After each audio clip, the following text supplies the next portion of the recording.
Dear teachers, welcome to JSN English Learning. We are with Unit 2 of PGTRB. We are discussing drama for detailed study, and particularly we are with John Dryden's All for Love. All for Love, it is an adaptation of Shakespeare's Antony and Cleopatra. Drydenuக்கு ஷேக்ஸ்பியரை ரொம்ப பிடிக்கும். அப்ப அவர் எழுதின Antony Cleopatra அப்படிங்கிற ஒரு work எடுத்துட்டாரு. அந்த ஒர்க்ல Antony and கிளியோபேட்ராவுடைய love is being discussed in detail and there the scope is very large because it spans for a very long period of time, over 25 plus years in the life of Antony and Cleopatra, and there are different settings, and the action is also spread to different places and different time, which means all the unities proposed by Aristotle were completely broken. ஆனா அந்த விஷயங்களை எல்லாம் தவிர்த்துட்டு Antony Cleopatra அவங்க ரெண்டு பேருக்குடைய love, அந்த love உடைய last portion, that is the climax in the life of Antony and Cleopatra, the last moments, maybe the last 12 hours to 24 hours in the life of Antony Cleopatra, அதை மட்டும் subject மேட்டரா எடுத்துட்டு நம்ம John ரைடன் என்ன பண்றாருன்னா, he attempts to write a heroic drama. Okay, அந்த ஒரு ஜானர்ல ஒரு தன்னுடைய ஓன் ஸ்டைல்ல. Okay, for him the divine being is Shakespeare. அவர் அளவுக்கு எழுத முடியலன்னா கூட, let me attempt in my own style a drama celebrating the love that existed between Mark Antony and Cleopatra அப்படிங்கிற ஒரு அட்டெம்ப்டோடு தான் அவர் ஸ்டார்ட் பண்றாரு. இப்போ அந்த அட்டெம்ப்ட்ல அவர் எவருதான் கொண்டு போனாரு அப்படிங்கிற விஷயம் தான் நமக்கு எதுவா இருக்க போகுது அப்படின்னா, the prologue. Prologue is normally a introduction to the play. ஒரு பிளே இருக்கு அப்படின்னா அந்த பிளேக்கு ஒரு இன்ட்ரடக்ஷன் தான் ப்ரோலாக். ப்ரோ பிளஸ் லாக் அப்படின்னு அர்த்தம். It's a kind of introduction.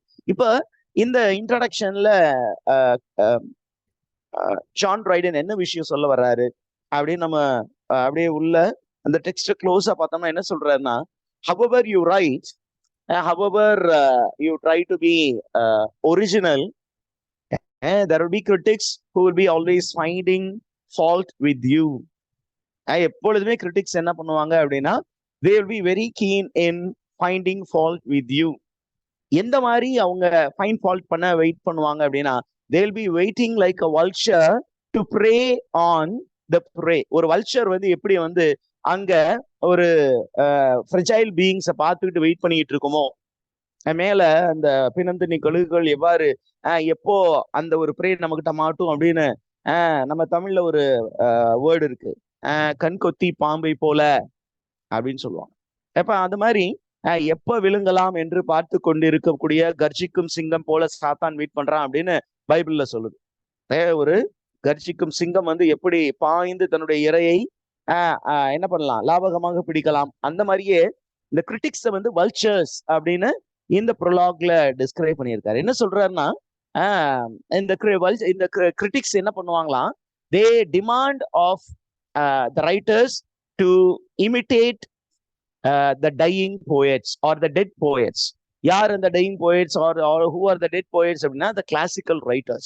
அப்ப அந்த classical writers சொன்ன rules and regulations அதை ஃபாலோ பண்ணி தான் மாடர்ன் டே ரைட்டர்ஸ் எல்லாம் ஒர்க் எழுதணும். அப்படி எழுதுனா அந்த ரைட்டர்ஸ் எப்படியாவது இந்த வல்ச்சர்ஸ்ல இருந்து தப்பிச்சுக்குவாங்க. அப்படி இல்லை என்றால் இந்த வல்ச்சர்ஸ், அதாவது critics, what will they do? They will tear their prey into pieces. This is not physical tearing, this is intellectual tearing.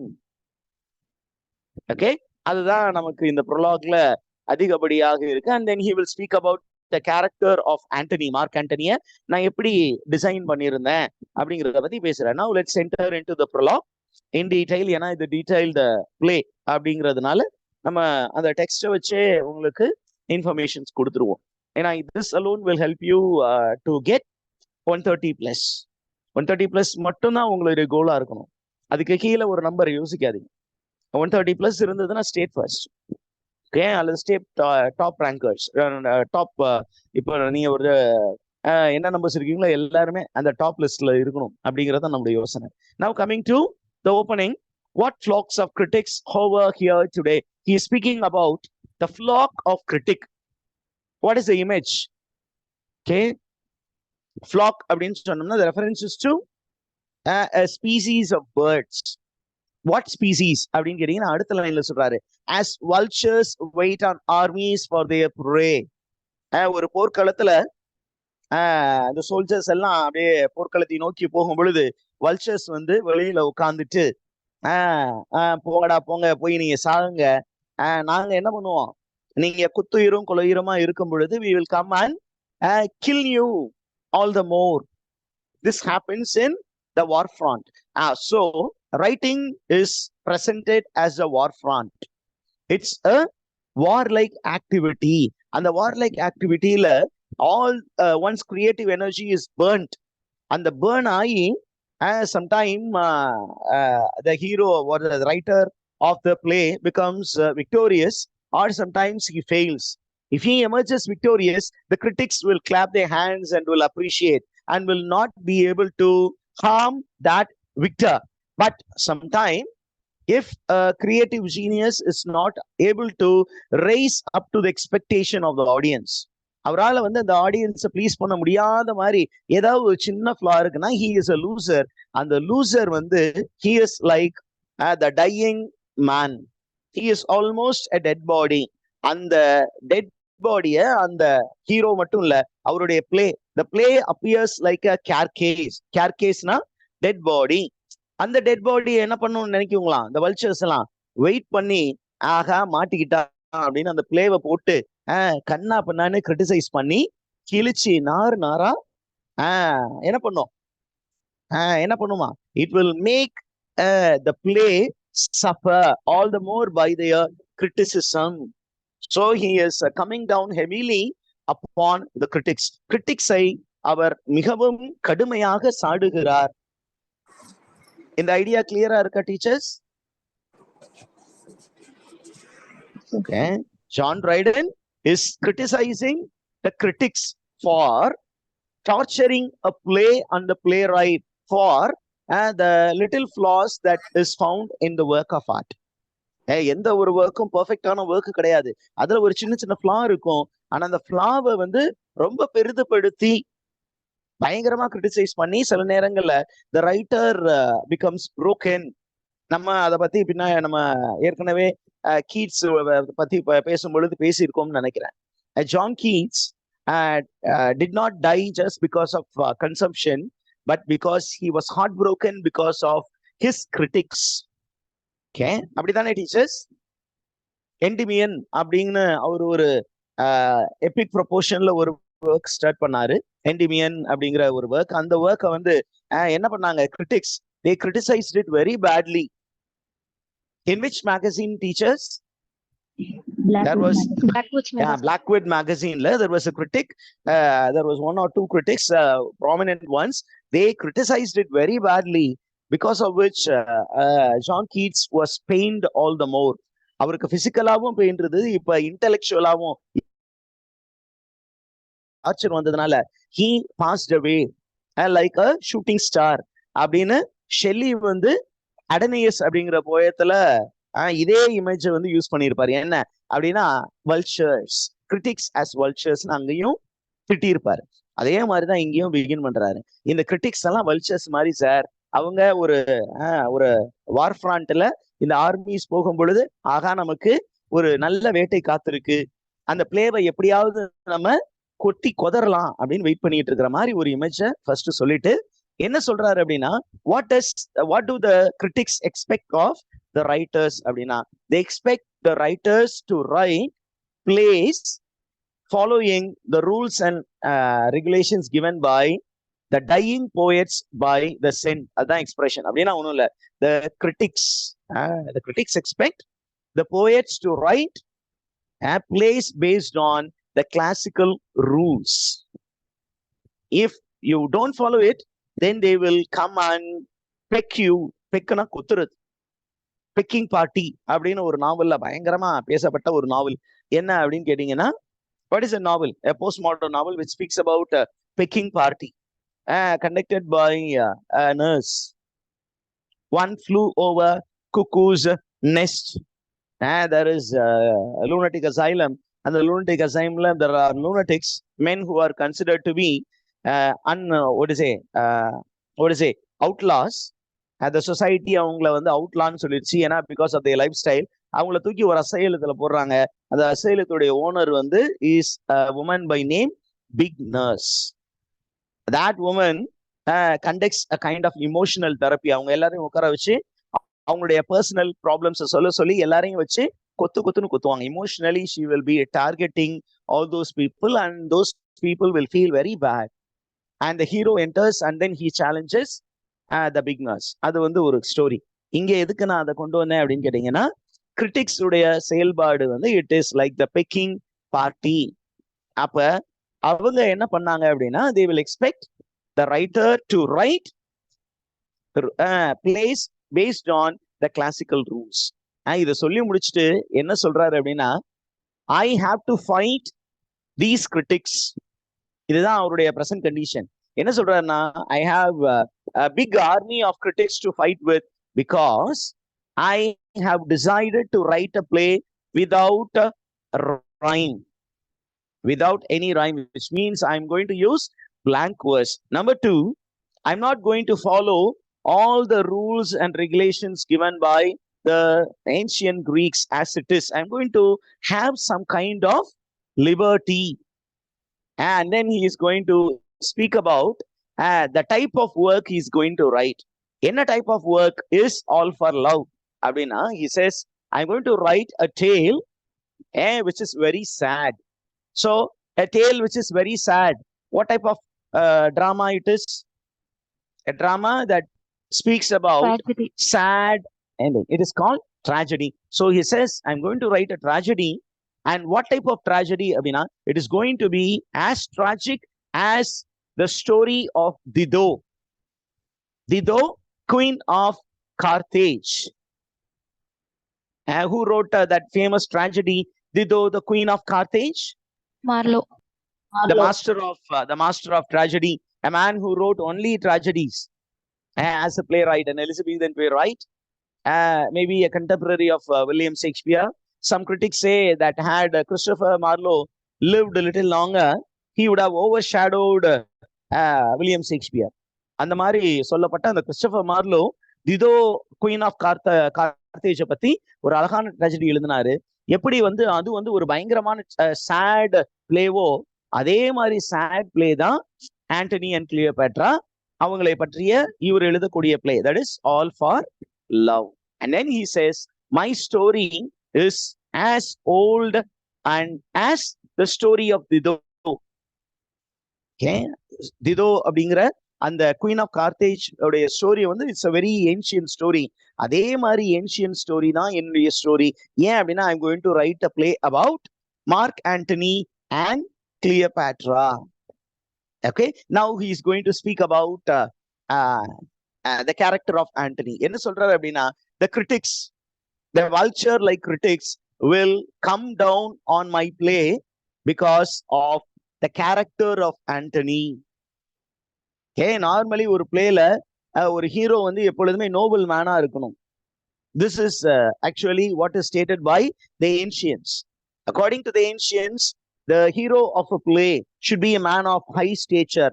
அதுல இங்க ப்ராப்ளம் வராது. ஏன்னா Mark Antony is actually the ruler of the east. அதுல problem வராது. ஆனா by character Mark Antony is not a noble man. அதனால critics என்ன பண்ணுவாங்க, அவங்களுக்கு ஒரு லூப் ஹோல் கிடைக்குது, அந்த லூப் ஹோலை பயன்படுத்தி என் பிளேவை வச்சு செஞ்சிருவாங்க அப்படின்னு மார்க் ஜான் ரைடன் ரொம்ப கான்பிடென்டா சொல்றாரு. நான் மாட்டிக்கிட்டேன், நல்லா வச்சு செய்ய போறாங்க என் பிளேவை, நல்லா கிரிட்டிசைஸ் பண்ண போறாங்க. ஏன் அப்படின்னு கேட்டீங்கன்னா, he says, my hero Mark Antony is somewhat lewd. Lewd அப்படின்னா immoral, lustful. He is a man who is filled with lust. Lewd, immoral character. இவர் வந்து ஒரு பெரிய ஹீரோ தான் சார், ஆனா அவருக்கு இன்னொரு சைடும் இருக்கு. What is the other side of Mark Antony? On one side he is a mighty warrior, on the other side he is like a female weeping much.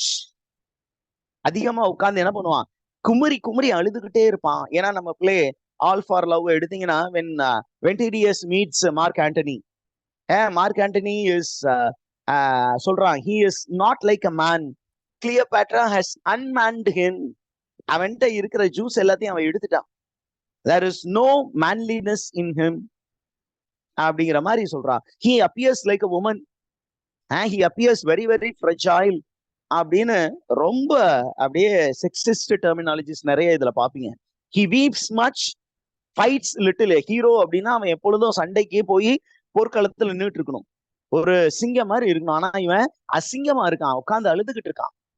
But his wondrous kind. ஆனா அவருடைய positive quality அப்படின்னு Mark Antony John Dryden சொல்லக்கூடியது. Mark Antony கிட்ட இருக்கக்கூடிய negative quality என்ன அப்படின்னா அவன் லூடுனா immoral, லெஸ்ஃபுல்லா இருக்கான். But well meaning mind. அவனுடைய மைண்ட் வந்து ரொம்ப சவுண்டான மைண்டு. ஒரு சைடுல நெகட்டிவ் சொல்றாரு, ஒரு சைடுல பாசிட்டிவ் சொல்றாரு. அடுத்தது நெகட்டிவ் என்ன, அவன் ரொம்ப அழுகுறான் சார், அவன் சண்டைக்கே போக மாட்டேங்கிறான், சண்டைக்கு போகாம உட்காந்து பெணாத்திக்கிட்டே இருக்கிறான், உட்காந்து புலம்பிக்கிட்டே இருக்கிறான், ஆங்ஷியஸா இருக்கான், அந்த மாதிரி இருக்கு கேரக்டர். பட் அவன்கிட்ட இருக்க ஒரே பாசிட்டிவ் குவாலிட்டி என்னன்னா he is கைண்ட். எவ்வளவு கைண்ட் அப்படின்னா wondrously kind. okay now how does he what is it, summarize the character of Antony summarized in short. Mark Antony is a pattern. அவர் ஒரு pattern sir, அவர் ஒரு type, ஒரு typical ஒரு type of character. என்ன type of character? he is a good companion for all the keeping Tonys of the pit. What do you mean by Tonys of the pit? He is speaking about the dead bodies. He is only fit to be a companion of the dead body. okay I could name more, a wife and mistress too. இவருக்கு பாத்தீங்கன்னா you cannot call him as a male companion. He is only fit to be a wife and a mistress. அப்படிங்கிற மாதிரி சொல்றான். okay and then look at he starts speaking about the poet. what is the nature of a poet? what is the nature of a poet அப்படின்னு அவரு அந்த எல்லோல highlight பண்ணியிருக்கேன் பாருங்க இங்க. what does he say about a poet அப்படிங்கும்போது he speaks about poet. A poet has to be very very honest. I have tried to be as honest as possible in presenting the character of Antony. I have not exaggerated. I have not hidden anything from the reading public. Antony எப்படியோ real லைஃப்ல அப்படியே நான் காட்டி இருக்கிறேன். Nagavali ma'am, I think your mic is on. Kindly teachers, keep your mics off. Only then you'll be able to follow the class. Teachers, அது புரிஞ்சுதா? Yes, poet வந்து என்ன பண்ணணும்? He has to be honest. very honest. As when you are honest, there will be people who will still find fault with you. They will still find fault with you. இருந்தாலும் don't worry about those who find fault with you. Keep going. okay keep going. don't be worried about the pretty quarrels. அப்ப என்ன சொல்றாரு critics வந்து நீ என்ன நல்ல play எழுதினாலும் சரி, they will be criticizing you. அப்ப a good poet should not worry about all the criticisms, bad criticisms that comes from the critics. If it is a good criticism, take it. If it is bad, shun it. okay shun it. அதுக்கு அவர் கொடுக்கக்கூடியது பாருங்க, என்ன example கொடுக்குறாரு. a brave man scorns quarrel. அங்க எல்லாருமே வந்து quarrel அந்த சண்டை போட்டுக்கிட்டே இருப்பாங்க. ஆனா ஒரு பிரேவ் மேன் என்ன பண்ணுவாரு, எல்லா நேரமும் சண்டை போட மாட்டாரு, எப்ப தேவைப்படுமோ அப்ப மட்டும்தான் சண்டை போடாரு.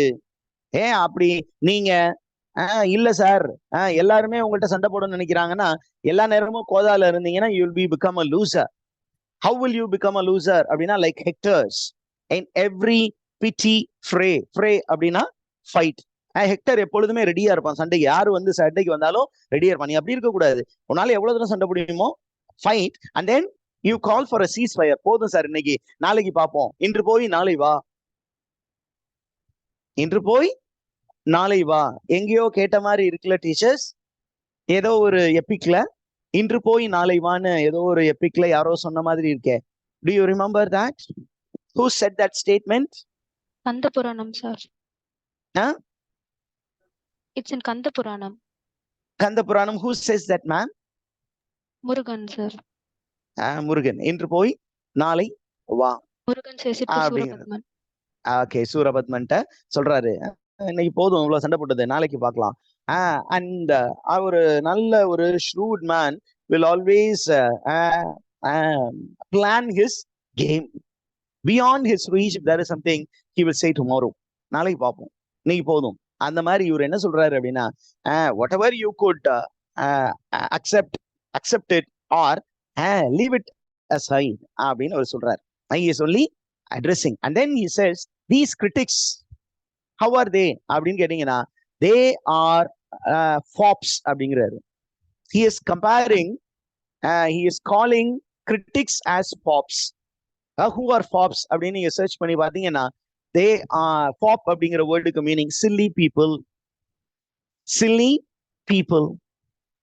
Okay, அப்ப these are silly men. As a great heart, as a great writer, don't care about fops. அவங்க கண்டுக்காதீங்க சார், அவங்களாம் ஒரு பொருட்டே கிடையாது நமக்கு. They are waste fellows. Leave them aside. What are they actually doing அப்படின்னு கேட்டீங்கன்னா, they are looking for errors in a work of art. அவங்க they have misunderstood what is the work of a critic. A critic is only to judge the merits of a work of art. If there be an error, அதை வந்து lighter வெயின்ல தான் சொல்லணும். ஆனா இவங்க என்ன பண்றாங்க, உல்டாவா சின்ன சின்ன ஃபிளாஸை பெருசாக்கி பூதகரமாக்கி அதை என்ன பண்றாங்க, ஊதி என்ன பண்றாங்க, பெருசாக்கிடுறாங்க. ஆனா மெரிட்ஸை மறைச்சு விட்டுறாங்க. அதனால எரர்ஸை வந்து இவர் என்னன்னு சொல்றாங்க, அந்த error in a work of art is like straw which floats up. ஆனா உண்மையான the great things are down below, hidden in a pond. ஸ்ட்ராவை மட்டும்தான் இந்த கிரிட்டிக்ஸ் காட்டுவாங்க, நல்ல விஷயங்களை அவங்க காட்டுறது இல்ல. So the first image that is attributed to a critic is silly people, fops. The second one, he is comparing them to pygmies. Pygmy na a dwarf. They are dwarfs. These dwarfs, what do? They try to lop a man. They try to climb on top of a man, and they try to hide a great writer. Did you understand these teachers? A genuine writer is a giant creature. அவரு வந்து ஒரு பெரிய மகான் மாதிரி நிக்கிறாரு. ஆனா அவருக்கு பக்கத்துல கிரிட்டிக்ஸ் வந்து they don't have real creativity like a writer. ஏன்னா அவங்க கிரியேட்டிவிட்டி இருந்தா அவங்க ரைட்டரா இருந்திருப்பாங்க. கிரியேட்டிவிட்டி இல்லாதனால they are critics. With their half-baked intellectuals. அவங்கள என்னன்னு சொல்ற பாருங்க அடுத்த லைன்ல. Critics are half-baked. அரைவேக்காடு மண்டையனுங்க. Okay, they are half-wits. How are they half-wits? They are like fleas on a wound. ஒருத்தருக்கு சின்ன காயம் பட்டிருக்கு, அந்த காயத்தை மொத்து கொண்டு இருக்கக்கூடிய அந்த fleas போல இருப்பார்கள். What do you mean by flea, teachers? An insect like mosquito. A small insect like mosquito. அந்த மஸ்கிட்டோஸ் எல்லாம் என்ன பண்ணும், அல்லது இந்த ஈ எல்லாம் என்ன பண்ணும் அப்படின்னா, எங்க வந்து ஏதாவது சின்ன ஓப்பனிங் இருக்கு பாடியிலன்னு பார்க்கும், அந்த இடத்த போய் மொச்சுக்கிட்டு இருக்கும். அப்ப என்ன சொல்லுவாங்க, என்ன சார் இவ்வளவு மோசமா இருக்கு அப்படின்னு. அதுக்கு மேல இருக்க அழகை யாரும் பார்க்க மாட்டாங்க. அந்த ஒரு இடத்துல ஒரு வீக் ஸ்பாட் இருக்கும், அந்த வீக் ஸ்பாட்டை மொய்த்து கொண்டு இருக்கக்கூடிய அந்த சின்ன சின்ன ஈக்களை போல இருப்பவர்கள் தான் இந்த கிரிட்டிக்ஸ் அப்படின்னு சொல்லிட்டு இவரு சொல்றாரு நம்ம கிட்ட. he is giving an advice to writers. Don't be disturbed by all these silly fellows or by these half-baked intellectuals. If you are a genuine writer, I know that you have something rich to contribute. Go contribute for the daily feast. டெய்லியும் நீங்க feast படைக்கக்கூடிய ஒரு gift கடவுள் ஒன்ட்ட கொடுத்திருக்காரு. என்னைக்காவது rare feast. Rare feast is like following the rules and regulations of the ancients. All those classics are not read much. It's only like a rare feast. Ana you be ones who produce everyday feast. Okay, everyday feast அப்படிங்கறத வந்து எதுக்கு ஒப்பிடுறாரு அப்படின்னு சொன்னீங்கன்னா, when every day you have a grand feast, ஒரு நாள் பக்கத்து வீட்டுக்காரன் வச்சிருக்கிற அந்த பழைய கஞ்சி அவரு கூட போய் குடிச்சீங்கன்னா, that பழைய கஞ்சி will appear to be, or the old porridge will appear to be something great stuff. Okay, it is enough that you go and share your friend's meal or your neighbor's meal.